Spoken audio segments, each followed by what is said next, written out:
Hey guys, what's up? Welcome back to another episode of The Smart Flip with me and Matt. This is the show for those that are looking to master phone flipping and turn their side hustle into serious profits. I'm your host. Obviously, my name is Chris Schroeder. And today we're going to be diving into tips, tricks, and strategies and stuff to help you dominate the game. But before we get started, just want to make sure that you grab our 2025 Ultimate Phone Flipping Guide. It's in our Facebook group. If you don't know what our Facebook group is called, it's called Nothing Held Back Phone Flipping. There's about 15,000 other phone flippers in there. We also have an ebook. You can grab the ebook for free. You can listen to it on episode 11 of the podcast if you want. If you want the PDF version with a couple extra bonuses and things like that, you can grab it for $4.95. Just so you guys know, that's how I get rich. So make sure to, I'm just kidding. But make sure to grab the guide inside of the Facebook group, or just go to episode 11. You can listen to the entire ebook. It's about 112 pages long, about 2 hours long on the audio version. And with that being said, today, guys, our guest is Alex. Alex is a phone flipper up in Canada. He's doing some pretty good numbers. We're going to talk a little bit about what it's like phone flipping in Canada today, and excited to have him on. What's up, Alex? How you doing? I'm doing great, man. Happy to be here. Thanks for having me. Love it, dude. So we don't get a whole lot of Canadian flippers. Um, Fair. We don't. and I mean, we have a couple in the program. Yeah. And most of them do pretty well due to the unlocking of all the devices up there most of the time. But Yeah. I think Matt, we have like 4 or 5 Canadian flippers in Recelerator, I think. Yeah. Currently, we've probably had like four or five others at some point in the past. Yeah. I'd say So flipping dude, in flipping go in ahead. Canada must be like 3 to 5 years behind the States is what I've gotten. Yeah. It, Mm. it's like that in Canada and the UK, I've noticed. Okay. Canada, UK, and Australia. Australia is starting to come around. I'm having a bunch of those people reach out now too. But it's pretty cool. It's kind of. I mean, the great thing about this business is like, if there's people, there's business, right? Like, we Yeah. had a Sure. guy yesterday. He was like, "Do you think my area is big enough? There's only like 1 million people here." And I'm like, "Wow, yeah. I mean, I don't know. Is 1 million phones enough? Like, Yeah, yeah, literally. There's a meme face for what that guy said somewhere. Yeah. right?" But dude, let's talk about how'd you get into the game? Like, how'd you learn about it? Well, I was 17 years old. I just got into college, and one of my good friends was a hustler like me. And what we started doing, we met one buddy who at a party, and he fixed phones. So what we wanted to do is we were like, we should go buy some phones on Kijiji for cheap and get him to fix it and flip it or make a little bit of money. So we started doing that, and we did that for maybe a month to 2 months. And then what ended up happening is back in 2015, which people don't know, and if you're not from Canada, they were still locking phones. All the phones were locked. Huh. So we had actually started unlocking phones kind of by luck. An older woman had pretty much asked us, hey, like I would buy your phone right now for 50 bucks extra if you just unlock it for me because it was locked to bell. And then at the time I was like, okay, like I'll look into it. I have no idea, but I'll look into it and let you know. And then I ended up just like searching on Kijiji, which is like the Craigslist over there in the States, Right. and found someone to unlock the phone for 40 bucks and then charged her 50 bucks and then made like the easiest $10 profit I'd ever made. Nice. And then I kind of got hooked to that. And then I made an ad on Kijiji and then I started calling up cell phone stores. And then all of a sudden I was doing 20 to 50 unlocks a day, sitting at my house. And all just done through Excel spreadsheets. I just continued doing that for a while and then pretty much started my unlocking company. So then I ended up meeting someone who told me, yo, you should get a website because like you have really good prices, but I can't keep doing this on Excel with you.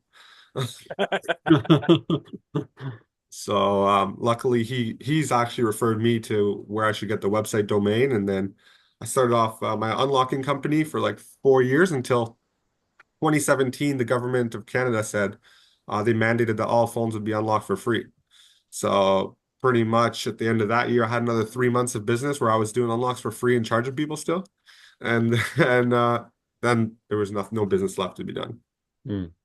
So the government killed your business. Yeah, government killed that business. And then I went to the government for a bit. And then I actually, another buddy told me I should go up to the most northern place in Canada. Guarantee you guys probably haven't heard of Nunavut. No.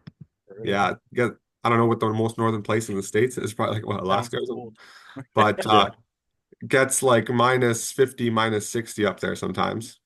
But there's like 25 communities up there, maybe like a total population of like 40,000 people if you include all the communities together. Okay. And I opened up the first cell phone repair shop over there. So I started buying phones wholesale because I had a lot of wholesale connections from the unlocking business because I was doing unlocks for them. And then started bringing up phones over there and selling them on Facebook Marketplace at the time. And then it just sold so fast and for such a higher margin. It was like easily in 15 to 25% higher margins over there because Wow. there was nobody selling phones, especially used devices. Wow. The carriers like Bell over here, and I guess AT&T like ish in the States, they were even selling phones up in Nunavut for about $200 a pop higher than the rest of Canada. Oh wow. Wow. So I just kind of came in there with like a somewhat affordable prices on used and new phones and really took like a control over the market and then opened up a repair shop and then 3 years after that sold the business. So you're And saying you can win with this business in a low oh, of population area. course, like the cell phone game is the game. I've been in waves of all the industries. Um, After, being in retail with a repair shop, I actually had one of the companies that I would buy from. They said, "Hey, we would love to have you as a salesperson." So they were a huge company in Texas, and they I just started doing remote sales as for wholesale. So with my network, I just offered huge amounts of inventory at wholesale prices. The wholesale prices are not actually as good as flipping prices, though. You'd be surprised. Yeah, Flipping yeah, we're flippers have definitely the going to best talk about prices in the that. world. We're definitely going to talk about that. I want to dive into that a little. Yeah, yeah. So then I pretty much got I the last year of my repair shop in 2022, I was doing wholesale and repair and retail at the same time. And for me, I got tired of having a retail store dealing with the public as much. And I got into wholesale, pretty much B2B. And I've pretty much since then, since 2022, have been doing wholesale. I stopped doing wholesale after 2023 because me and the company parted ways. But since then, I've kind of just been teeter-totting and recently started flipping again in July, end of July, beginning of August is when I got back into flipping. And then September is when I said, okay, this is what I'm doing full time. Nice. So nice. you've been in and out of the business for quite a few years, but kind of just in it either way, just in different, sounds like segments of the business. So, Exactly. so you've seen it from many different ways. Then Yeah. sounds like. What was some of the stuff you learned for like working with the company in Texas on I like learned what? a ton, honestly. Yeah, One of let's the dive into that a little. Like, yeah. Yeah. I learned that the largest companies of the world are taking refurbishing very seriously. Mm, Whether it be and I'm pretty sure a lot of the bigger flippers are probably doing the same thing, whether it be what is it called? Taking off the scratches. yeah. What is that? I can't remember. Polishing. Yeah. So whether it be polishing, whether it be screen replacements at a higher level, like sometimes you could, the higher companies, they're purchasing lots of 1,000 phones, a day sometimes. Yeah. And those lots they buy directly from the carrier on trade-ins is what I realized for the most part. Either they're buying from trade-ins from the carriers or they're buying from like large corporate companies who are doing buybacks, which is a great way, I'd say, for flippers if they can, make network with those corporate companies, they'll sell you all their phones whenever they want to upgrade, right? So what I realized is they're buying huge lots and then they're, selling off all the A grades for a premium, trying to turn as many B and C grades into A grades by polishing. And then if you can't polish, they'll change the frames, change the screens. And then once they've done that, again, try and sell off as many A grades as possible. And then then sell the B, C grades sometimes for a loss, or sometimes they have those B, C buyers. Having those buyers who likes those C grades and B grades themselves is very valuable. Yeah, for sure. I had a mentor who only bought DOA and cracked devices. Like Wow. he ran oh gosh, I'm trying to remember. It was a buyback company out of Austin. But that's all he bought. Like he didn't buy anything used and up. Like it was all DOA, cracked, no power, that type of stuff. Well, if you have the team and like the resources to source the parts or to Yeah, polish or to refurb, like that's where the actual money I find a lot of the companies in the wholesale game were doing.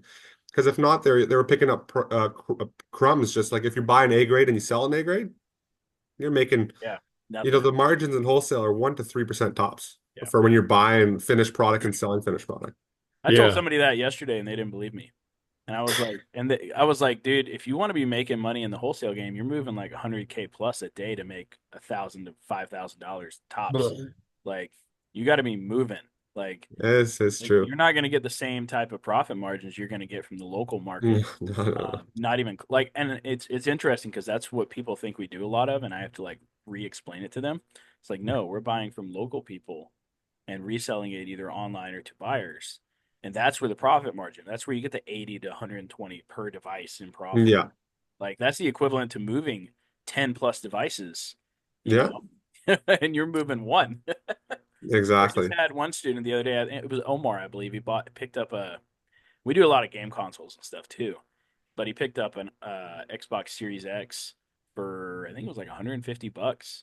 Got the HDMI fixed and made like 200 plus in profit on it.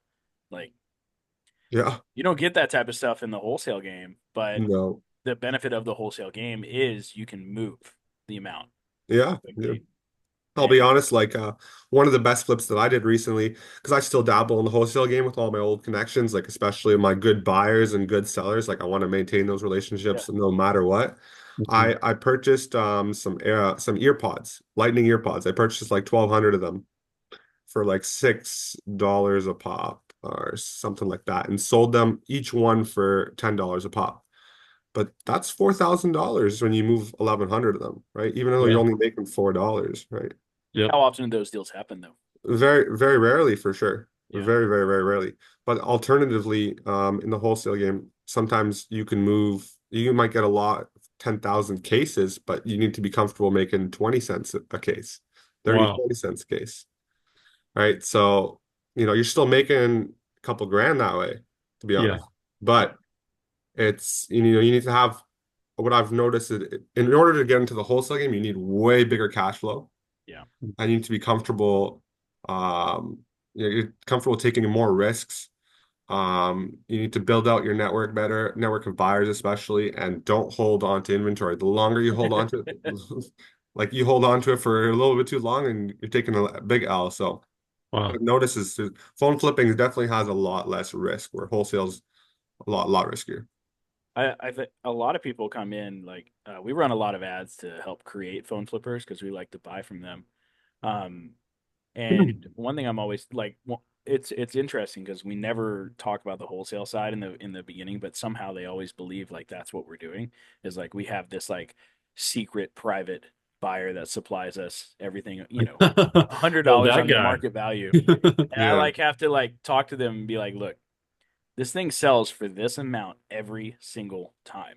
Like nobody's going to drop $100 off of their price to sell it to you for less when they can. An iPhone sells every 4 seconds on eBay, like Crazy. crazy, right? So like a lot of people think this secret society of like wholesalers exists where they're just somehow dropping the price that amount, but like with If what you're anything, saying here, some wholesalers sell higher. yeah, I mean, but it's a different game, right? Yeah. Like, and you got to have the capital to be able to do it too. Yeah. A lot of people think you can do it with like, $5,000. Nah. Even even with 100 grand, it's not enough. You need like 250K plus, I would say, to actually be playing in wholesale, in my opinion. And a lot of wholesalers that I've talked to said you need at least 1 million. Makes sense. I mean, you got to be able to move. I mean, like you said, sometimes you're making 20 cents per device. Yeah. Like, Mhm. that's wild. Like, that's crazy. But, And and the um, wholesalers, whenever they buy, generally they're going to be buying at market price, if unless they're buying 500 to 1,000 devices of one model at a time. Sure. If not, so you're pretty much getting the same prices. yeah. So I'm kind of curious, on your thoughts between, like, you do both. right? Like so, um, which one do you prefer? Is it the regular phone flipping, local buy and flip online kind of deal, or wholesaling, or is there? I'm assuming there's a benefit to both having that. Yeah, there's a huge benefit to both. What do I prefer? I'd say I prefer wholesale, but the problem is the cash flow required for it is so high, and you need to have a team. You can't, it's hard to do wholesale alone and without the ability to hold inventory. So there's whenever you're wholesaling and you're just, I'm only pretty much buying what I already have sold. The deals that you can actually get are very, I get 1 to 5 good deals a month max that I actually close. Whereas if I had 250K to $1 million plus, I'd be able to hold some stock, see a deal, grab onto it, sell it afterwards, work on them. But now it's like, okay, a good deal comes across. I got a few hours to go ahead and find a buyer Yeah, and then let the seller know, yes, I'm willing to pay at this price. And then alternatively collect the funds in advance sometimes if the deal's too big and then pay afterwards. It's a lot of logistics to manage. And unless you have a ton of money to manage all those logistics a little bit easier, it's tough to do. Hmm. And so for that reason, I find phone flipping much less riskier, less stress. Get the prices, you know, the prices we buy it as phone flippers are like you can't, it's almost hard to lose on them unless you're yeah, really sitting on them. And as long as let's say you have a good buyer, let's say you as a buyer, okay, I never pay more than 30 to 50 underneath of what he's paying me. When you're paying those prices, it's very hard to lose. There's so many people willing to pay those prices generally. And in my opinion, it doesn't get cheaper than buying from the public. doesn't no, and we're So basically mobile pawn shops, right? So the only thing I'd like and what I want is I'd like to be able to buy more yeah, and figure out how I can scale this to multiple cities and how can I, scale past um, I want to buy 50 phones a day minimum in my city. Let's say, how do you get there? So far what I've seen is, you need to have either you partner up with stores that are going to take the pickups for you, or you have like the best driving crew ever, Hmm. where they're just driving, and then you need to teach them how to test. So a lot of obstacles I've found so far in scaling the phone flipping game thus far.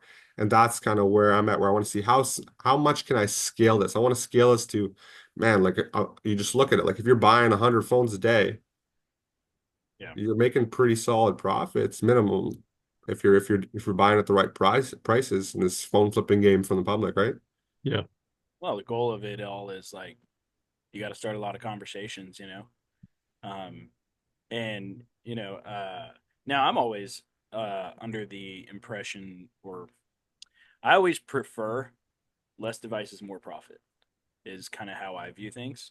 Yeah. I remember, so we have a lot of people that come to work with us for the Google ads and the Facebook ads and reach outs and how to scale that part of things.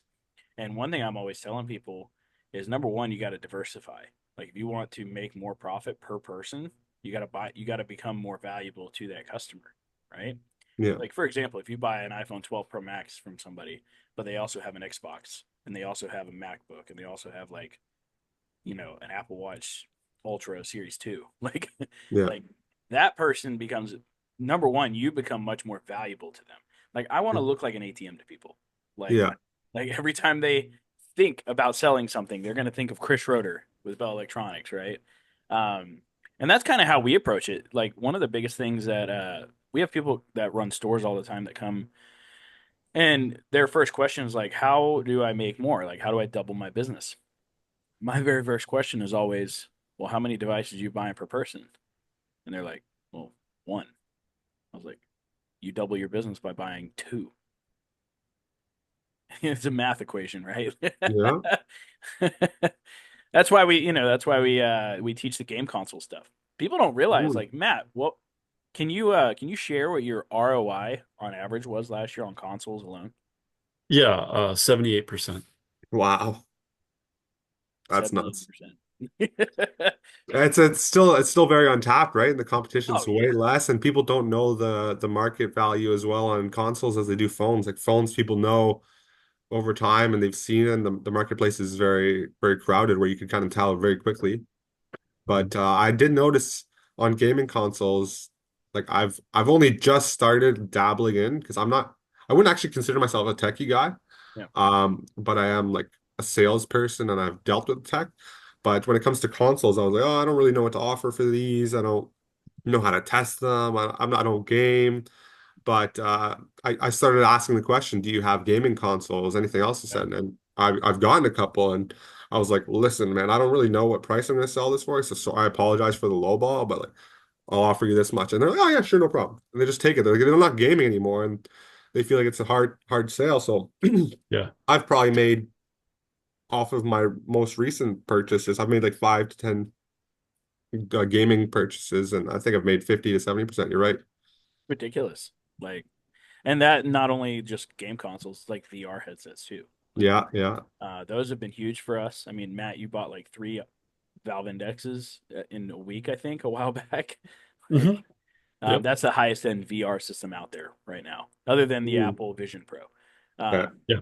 But like we make consistent what 300 in profit almost every time off of those things, if Pretty not more. much. Wow. Like, but it once again is one of those untapped marketplaces that people just don't know about. Like I Hmm. didn't even Yeah. know what it was until I met Matt. Like, Hmm. um, I didn't start flipping VR until I met Matt actually, and now it's one of the main things I aim for. Number one, because there's only about 20 million MetaQuest units in the United States. Like, Oh. and people have a very difficult time getting rid of them. So it's also one of those things that rarely ever gets used as well. We've noticed, like people buy them and then they Yeah. they never use them, and they a lot of Hmm. them come in really good condition. Um, but I mean, So are you the ideal candidate to buy all the VR and gaming stuff again? we are man, we're trying to find like, and for anybody listening to this podcast, we're actually working on trying to find a game console VR direct buyer. Um, we don't really want to become that, um, but we are looking actively for Yep. that. Same, um, yeah. so whoever is listening to this podcast and they think they can do it, we move what probably about 200, $300,000 a month within our group in sales when Yep. it comes to that type of stuff. If you So like money, call us. Okay. We could probably work something I out. can definitely work together. I've got people moving stuff all the time. It's true. Um, But yeah, I What mean, about back to like you just want to become more valuable to the customer, right? Like you can do less work and make more money, right? True. We have multiple students doing 5 to 10 grand in profit a month, flipping like 100 devices. Like that's stupid, you know? Um I think somebody shared something the other day in the Slack group where they only had like what was it, like 72 sales or something like that, and they were over like 10,000 in sales on eBay or wow. something. It doesn't surprise me given the variation of items and the Yeah. potential. One thing I saw a while back was and this is a lot of like, and there's no flack on the eBay sellers out there, but like I had somebody who had like, I saw a photo, it was like 562 sales and they did like $8,000 in total sales, like amount. And I was like, "Oh my gosh, I would hate my life." Like that's a lot of Yeah. packing, dude. That's tedious. Ugh. Oh my So, God. but actually, we can check out this real quick. I'll share the screen for anybody watching on YouTube. By the way, we should be on Spotify if you're listening to this, Spotify and all that now. I wanted to share this, but like this is what an average day sometimes looks like for our people. Um, like this right here is an Xbox Series S, right? Mhm. Yeah. Yep. A MacBook. It looks like there's a phone there. There's a camera, another phone, another phone. Like, and this was all Google My Business. I think this was all free leads actually. This is Spencer. So, oh wait, Nice. let me see. Yeah, 4 meetups, an hour and a half, one Starbucks. Yeah, it was all Google My Business. That's awesome. But like, it goes back to like, how do you make more profit per customer? You just Yeah. buy more stuff from them, right? You guys Um, buy all laptops too? Is there any DBs on laptops? there Totally. for MacBooks, yeah, there is. MacBooks, yeah. I haven't seen any for regular laptops though. Yeah, those are Yeah. new. Yeah. Those are what? Those go on eBay. Gotcha. I sell a good amount of gaming laptops on eBay, Okay. um, and they sell pretty well on there. Okay. But it can't be like the customized ones though. It has to be like a base model kind of Got it. thing for it to actually sell. Mm, Um, I've noticed the more it gets customized, now customization in game consoles is freaking amazing, but customization on freaking laptops is terrible for resale value. Yeah, it's tricky. It's really tricky. Yeah, because nobody can find it. You know, yeah, like yeah, fair. No there's one's no looking for search it. for a customized whatever, Alienware, all this extra stuff. That's another reason we don't do a whole lot with the big gaming setups either, is Okay. because if we were to sell those, we would have to part the pieces out, and that's honestly just too much work. So yeah, but yeah. So phone flipping, in your opinion, is easier, Yeah. less risk, because a lot of people. Let's talk about that real quick. A lot of people think they're risking it a lot whenever they're getting started with it. Mm. So let's talk about that. Why do you think it's low risk? I think one, it's low risk because, especially if you're following anyone when it comes to guidance on what prices to pay. The prices that are on DB's sheets are, pretty phenomenally low. And when you're buying at those prices, unless you're sitting on product for months on end, like it's very hard to lose money. And even when you do it, if you keep staying consistent, you post them on enough, e-commerce platforms or Kijiji and Craigslist and eBay, um, for the price you paid, if it really comes down to it, plus like $20, like it should be an easy sale. Um, so it's primarily just based on like the guidance from the DBs, like they know what the prices they're going to sell it for. And if you're paying 30 to $50 underneath them, like most DBs will guide you to do, or most I'm sure you guys guide the same thing. It's That's like hard to lose 80 to money. The price is 120 just something. that good. And the market on all electronics, the phones especially, which they suggest you buy, there's always going to be a buyer for them. Yeah. There's a reason why DBs have a price for every single model. It's because they know that they can sell it easily for minimum 30 to $50 higher than that. Yeah. So for me, that's why there's low risk. And as much as the market can move quickly, unless you're sitting on a phone for like over a month or two, which you should never be doing, you should be trying to sell it within the same week, 2 weeks max, drop down the prices a little bit if you're trying to push for too high. Um, it's hard to lose money. And phones and electronics are extremely liquid. You can go anywhere and cash out very quickly. True. So for those reasons, I don't think there's very much risk in phone flipping. Agreed. I mean, I would Yeah. say there's more risk in regular like flipping generally, going to um, the garage sale Gary V type of flipping, you know. I think there's Yeah. a lot more risk to that than there is with this industry. Now, a lot of people can be worried about the blacklisting and things like that. Um, but, I mean, at the end of the day, if you buy it when it's not blacklisted, like, Yeah. you're okay. Like, you did your Yeah. due diligence. I recommend a bill of sale personally, um, Okay. with anything with an IMEI, that is. Yeah, it protects you. I Yeah, I sure suggest does. that as well.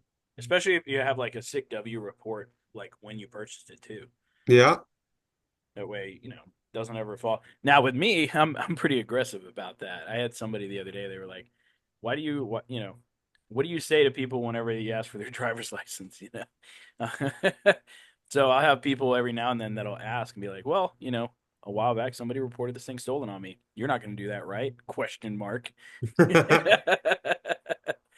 And they're like, "Oh, no, no, no." And it's like, "All right, cool." Amazing. It's like, quote unquote, I'll find you. Like it's. Yeah. I did have a guy sell me, dude. I actually got scammed a couple months back. I bought a fake Samsung. It was so good, I couldn't tell the difference. It was actually quite crazy. Now the guy didn't even know it was fake. He ended up Mm, refunding the money that I gave him. But nice. I actually kept the phone just as a reminder of what to look for. But now it doesn't turn on anymore naturally. So, Mm, Oh my but gosh. yeah, it was so good. Like the only thing that was off was it was moving a little bit slow, like a little slower than a Samsung should be. But it was very difficult to tell. Google Play was working well as well. You can download apps Everything and was working fine. connect your Google account and everything. Yeah. Oh Well, my I mean, God. it was the Android operating system, so it was, There, yeah. it has all the stuff, but it had like just a slight delay, like moving across screens.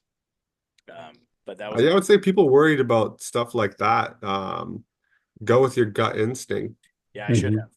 There's a lot of times that the sale seems too good. They just accept my first price, super eager to sell, and I'm like, I'm worried this Yeah, one's gonna get blacklisted or something, or it might be fake, or there's always like the slight risk that someone tries to rob you. It was funny, man. One week within my first month, in the same 2 days, people tried to steal from me 3 times. Um, Whoa.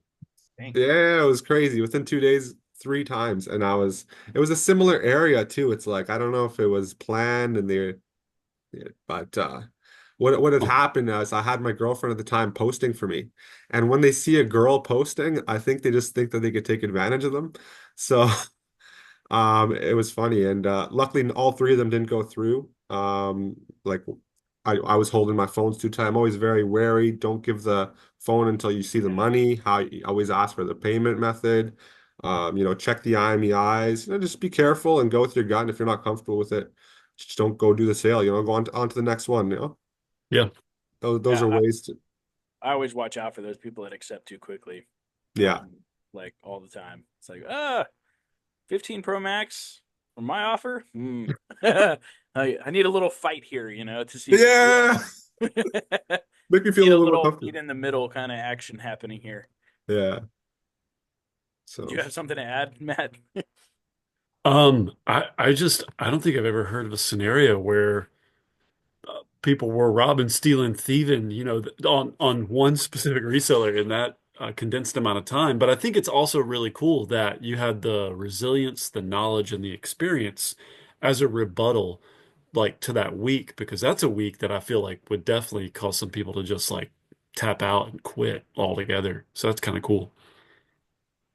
appreciate Thing that. I want to Appreciate touch that. on here is I can't remember the numbers you said that you were doing on phone flipping and then the wholesale.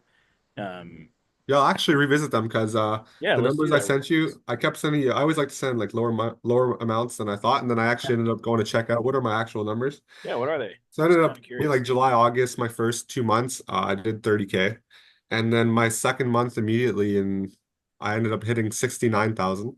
Now it's sales, right? Yeah, sales. Okay. And then What my was my my profits after I actually have a couple employees that either help me post ads or do some outreach on me. Profit ends up being around 10 to 15% after all that. Okay. that? Um, and then the third month I already went up to like 89,000, and then the next month I hit like 104. And then the month after that was around 104 as well. And then surprisingly, this month has been my slowest. Hmm, for Um, December. Huh. Probably because I've been less focused on buying as much and more focused on now like having like a perfect inventory management tracking. So I've been putting a lot more focus on building keeping my inventory up to date like perfectly so that any buyers I have can actually properly look through the sheet and make me offers quicker because I Yeah. was accumulating stock faster than I was selling them. Hmm. So that was my focus for the month of December. But now that that's kind of out, Black Friday and Christmas was definitely busy. I'm Um, sure. Yeah. So do you sell? So I'm curious. What are your marketing strategies? Like, what all do you do? yeah, so I don't do much on eBay yet. Surprised. I just haven't gotten even the time to work on eBay, but I've just every time I get a product in, it goes into the inventory management system. Once it's in the inventory management system, gets posted on Marketplace and Kijiji, which is like Craigslist. And then my buyer sheet, I send them to I guess my old network of wholesale buyers on WhatsApp. I send them my list of inventory updated, and there's just a column for them to make me my offers. And so my ideally, I always put everything on Marketplace and Face and Kijiji. I'll leave it there for 3 days, and if it's not usually sold there within 3 days at like a much higher price, then I'll go and wholesale them. And then I'll wholesale them generally to repair shops. Has generally been my buyers. Yeah, a lot of Canadians actually do that because the repair shops up there actually pay pretty well. I've noticed. We had one student in Toronto actually, and that was like her main way of doing things. Is she would do the reach outs, she would do Facebook and Google ads because we set those up for her, and she Yeah. would just buy and then just bring a whole bunch of phones to like one of their repair shops. And there's so many in Toronto that, Yeah, it's really easy. But yeah, I also do Facebook and Google ads to bring in leads. They obviously keep you busy, just keeping up with those leads. They'll usually give you enough buys yeah, to make some money. And then I actually started doing a lot of I realized that especially when I do them, I'm very good at doing outreach on Facebook Marketplace and just closing deals that way. Same for nice. Kijiji. Like Yeah. if I decide to hustle for a full day on Marketplace and Kijiji, like I'll easily close probably 10 deals just doing it that way. And then my Facebook and Google ads will probably give me another 3 to 7 deals, 3 to 10 deals from there as well. What are your favorite types of leads right now? Is it Facebook or Google? Inbound wise, I'm talking. So far it's actually been Facebook. I Really? heard a lot of people it's Google. Yeah, Um, dude, for me, Google is way better. Google, okay, I should say Google ads probably the quality has been better in the sense of I'll generate a lot more profit off the Google ads. Yeah. Whereas the Facebook ads just like such quantity of leads, right? What's your Um, cost per message? And are you doing a cost per message or like lead forms? yeah, I think it's cost per message like around I think it's 350. Yeah, I mean Canada is cheap, a lot cheaper than the U.S. now. Yeah, Um, that's really like good. I remember when we were 350 to running. 450. My best ad is 350. My other ones are like 460 and 425, I think. I know we got one client right now that's at like $1.20 per lead, and it was like, Holy. what the heck, dude? Like I haven't seen those numbers in 4 years. Like, Huge. Wow. I know Kayla's whenever she was the Toronto phone buyer, she was um her leads were close to like $152 per Hmm. lead. But we were running Facebook and Instagram. I don't know if it's still that way because I Yeah, know I'm on she Facebook and also moved Instagram as into well. flipping houses too. So um What? yeah, Yeah, she scaled her business to like 10K plus a month and just started that flipping was houses. that was the new move. The new So move. Houses. yeah. I actually helped her Wow. set up the Google ads for the house flipping. It's pretty Oh, cool. wow. Yeah. But like that's something you can do too. Like I love how this business is such like a segue into other businesses because the skill set you build in Hmm. this. But I think this is by far one of the best like beginner friendly businesses there is. Yeah. Just because it teaches you so much about Hmm. business in general.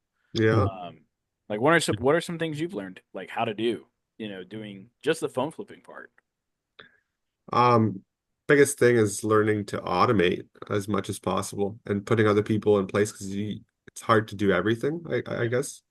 And as soon as like it's very beginner friendly in the sense that until you reach a certain point of products you got to purchase, like you can do it all on your own. You can go pick up all the leads on your own, sell them all on your own, drive and pick them up on your own. It's only when you got to scale. I guess I learned a lot about scaling and organization, especially.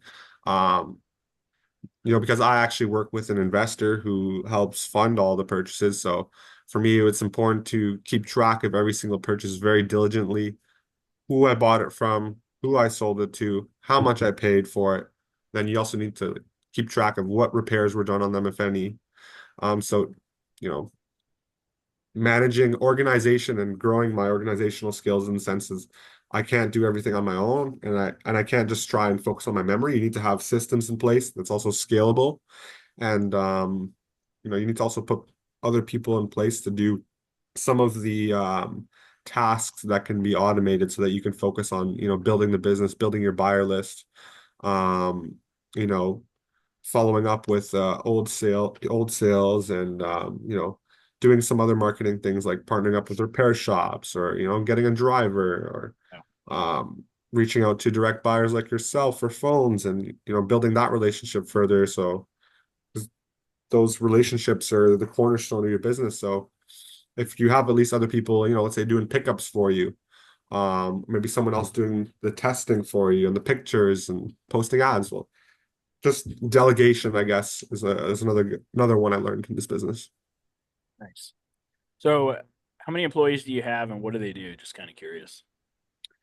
I guess three, four employees, one partner. So I got one employee pretty much. Their job is inventory management.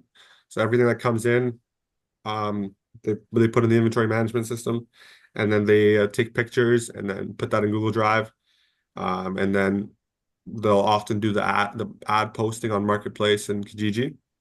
And then I'll have someone else who does often outreach for me. That's a second employee who will do marketplace outreach for buys. So the other one is focused on the sales part. The other one is focused on the buying part, doing marketplace outreach, Kijiji outreach, and helping answering some of the Facebook and Google ads.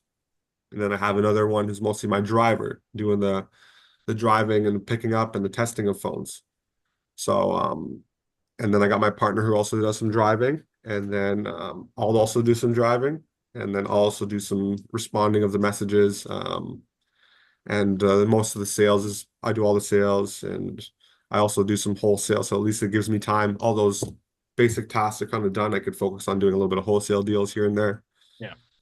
And building I'm looking for constantly out looking for buyers, better buyers, people who can take all DBs, building those relationships, learning how everyone grows, try and maximize who's the best for repair stock, who's the best to sell A stock to, who's the best to sell new seal to, who's the best to sell Samsung to, who's the best for Yeah. Pixels, looking for someone for consoles like you guys Yeah. are Yeah. looking for, right? Looking for someone who can I sell my laptops to because so many laptops come through me and I'm like, I'm not buying it. No, sorry. Right. So that's kind of where I'm trying to focus on. And automation, I want to focus on just automate as much as I can. And I'm looking for a way to scale to multiple cities. So I need to be able to automate it in my own city before I can automate it to multiple cities. So that's yeah, what I've been focused on. One thing we see with shops a lot is whenever they, and this is just something I've noticed, is whenever they open another store, we've noticed like it actually kills their first store Yeah. because it wasn't automated Yeah. from the beginning. Um, had that happened with one of my past students. Actually, he thought opening a second store would make him more money, but I think what most people don't realize is when it's all that um, all the expenses that come along with that. Like my mentor actually told me not to open a store. He was like, just keep that money for yourself. Like, go do Mm. whatever you want. And I have a Google My Business. I have all of that. I personally just meet people at 12 and 5 every day. That's it. Still meet 2 to 3 people at a time. Keep it pretty simple. Yeah. But it depends on what kind of business you want too, right? I think Hmm. you want to scale to multiple cities. You want to automate a lot of the stuff. I also like what you said about having the multiple different buyers for different things because there are categories of buyers Yeah. out there. I know there's people that buy specifically like Microsoft. Like Mm. there's a lot of people that just buy certain things. Like I sell unlocked stock to a different buyer, right? Yeah. Then I sell cracked too. Yeah. It's a different thing because just everybody kind of has their wheelhouse, I guess. Yeah. And I mean, Matt is over here. His wheelhouse is consoles. Like that's all he flips. So Well, he could flip phones, but I mean, his less work, more profit, right? yeah. One day I'll do more phones, sure. Well, the whole playing with the consoles is great, right? You got to thoroughly test the Xbox with Halo. That's right. The work compels me. Oh man. Well, maybe So Matt should become the direct buyer for consoles. I don't know. We'll see later on. It's a consideration for sure. Yeah. We might have Aaron look into it. I have to. There would definitely have to be some stuff in place for sure because the holding time is a little longer than it is with phones. Mm. I think that's probably the only downside with it is Yeah. it's because we use a part out method with the consoles and it takes a little bit longer to sell than it does with phones. Um, Yeah. but honestly, man, it might not actually be that much different from somebody who just runs a typical eBay store. Like some of these people leave their stuff listed for 60 days plus. Oh man, people talk about, hey, this item sold quick when they're doing like clothes and it's sold in like 3 weeks, and I just get exhausted. I'm like, oh my Exactly. gosh, that stuff's moving at glacial speed compared to consoles. And so, um, Yeah, but I do think phones is such a people who flip phones are so spoiled in a way because the way that they just move so fast is like I was on a call once with a guy that was like, yeah, I want to take your course, and I was like, all right, I'm teaching consoles. He's like, man, I'm so excited to make all this money. Is it gonna take 5 days for this console to sell? I was like, 5 days? This guy's giving me grief about 5 days. It's pretty funny. So just to paint that in perspective for everybody that's listening, all you phone flippers out there, you're like, bro, 24 hours, man. It's all the patience I got in me. I'm like, come on, guys. Uh, build a little more bandwidth here. But yeah, if you're just getting into consoles, that's fantastic, Alex, because like to quote Aladdin, there's a whole new world out there waiting for you to, really, man, and there's nobody in Canada that is messing Real. with these. Like, I mean, if we're 3 years ahead of Canada, I don't know, Chris, how do you feel to know that the U.S. is the cutting edge? We are the cutting edge, the end of the spear when it comes to reselling. It's kind of cool, but Well, I mean, it is true, and that is something I have seen is where like the U.S. is definitely ahead of Canada, Australia, UK, and a couple of other places. We have people reaching out from Germany and stuff now too. Um, but that's a double-edged sword too, right? So we yeah, saw this with Facebook ads. Um, we saw them dramatically go down in effectiveness, uh, being the first place that actually implemented them for this business. yeah, Um, but in Canada, for example, it's still really good. killing it. Um, yeah, it's just Actually, stupid. while we were talking, I one of the company just came to my mind, and I went to go look at their website, and they're buying consoles on their website. So they're like a direct buyer, but they just don't have a Wow, sheet, but they're doing it on their website. wow, So we'll talk, and maybe we can shift some of those consoles to them. Maybe, yeah, that'd be pretty cool. that'd be I mean, legit. I Yeah, have seen some that offer to do that, but the prices just haven't been very good. Which makes sense because they're competing with GameStop, and if you beat GameStop, you're basically the best. So, um, True, true. yeah. so, but I heard GameStop was closing a bunch of stores in 2025. So, hey, might be something there. Yeah, the Yeah. prices are tough, man.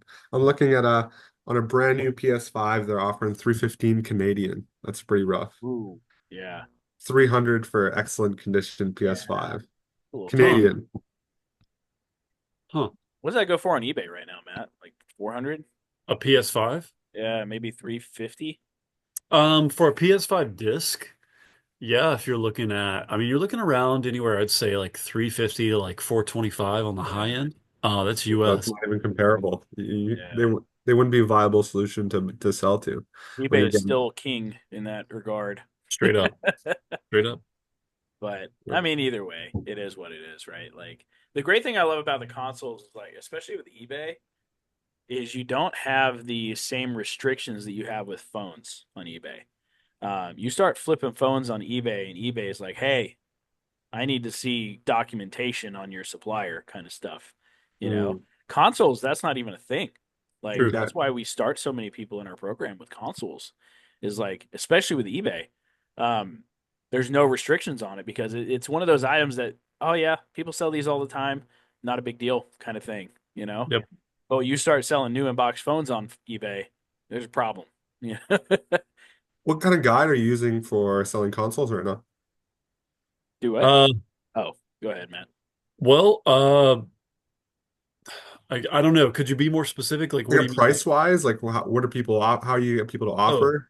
yeah. So I have a price sheet that I've curated just from essentially being hands-on with pretty much everything I teach people to flip. It's about 74 different consoles or varieties of consoles. Wow. But Ridiculous. I manage the price sheet and update it about every 4 to 6 weeks because it doesn't need quite as an aggressive adjustment as phones do, like on a Okay. weekly basis. Okay. But about every 4 to 6 weeks, you do see a shift in the market. And so I'm just very hands-on with that and make people privy to that information when they decide to team up with us. Yeah, it's this right here. That's awesome. Pretty freaking cool. It's Yeah, Matt awesome that you give that updates. to your students. They're very blessed to get that. Yeah, like Yeah. this right here, MetaQuest 3. Like he updates these every 2-ish weeks, I think. Um, so like he gives the current resale value and then what to buy it for. It's like Wow. and does it for all the models. It's pretty awesome. Um, There you go. Guys, trust you me, missed your chance to take your screenshot. That was for real, everybody's. yeah. You missed it. I did it very fast. It's all good.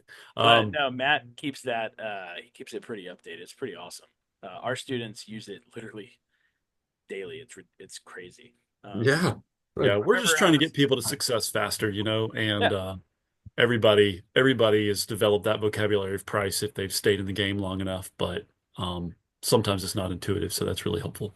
yeah. Yeah. I love that. Well, dude, I gotta. So this is a question I ask at the end of every kind of podcast we do. But what kind of what would you tell a beginner level reseller that's like just getting started in this business? Because that's most of the people that we talk to. What kind of advice would you give them if they're just starting out? You'd follow the guidelines and that leaders like you are providing with them in terms of what to buy, what price to buy it for, how to do your buy, how to market. Obviously, you guys have the people like you guys have the experience and you guys know how what problems that they might arise if they don't follow your guidelines. So following your guidelines is definitely the best way. And obviously getting your feet wet and actually doing it, you'll see and you'll with the eventually over experience, you'll notice trends and what to avoid and what to go for, and find your lane. But sincerely, like you guys have a full blown out course, like follow what's on there. It's you guys are there to make your students successful and don't try and reinvent the wheel, I would say, and follow what works and follow your gut if you're worried about anything, any sort of risk, just follow your gut and just move on to the next one. And yeah, that would be my advice. Follow what works. Follow what works exactly. Don't. I love it.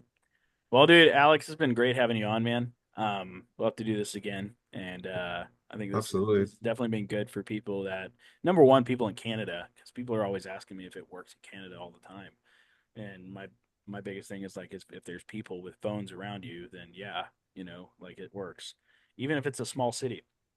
Like Yep, one thing I love about small cities, you can become the number one guy very fast, like Yeah. incredibly. Like we have one guy in Kokomo, Indiana. It's like 50,000 people. Makes like a consistent 5 to 8K a month profit. It's not a lot of people, but like he's the only guy. Yeah. yeah, So, it's very easy to become that number one dude when nobody else can find anybody else that'll give him a price. that's Man, true. that's every flipper's dream, isn't it? To It be the is. only guy in the city. It Yeah. really is. Yeah, you become the guy, that everybody refers to because you're the only one that does it. Yeah. Um, But with that being said, guys, this has been another episode of the Smart Flip. Happy to have you guys watching. Make sure to join the Facebook group. And then also make sure, if you want to, check out the Tech Flips to Profit ebook on the episode 11 of the podcast. And then if you want the PDF version and all of that, you can check that out for $4.95. And then there's a bunch of links and stuff in the description below, mentorship stuff, course stuff, things like that. Um, Buyer stuff. Um, Feel free to just look at it and check it out. So, see you guys later. Have a great day and peace out. Thanks, Chris. Thanks, Matt.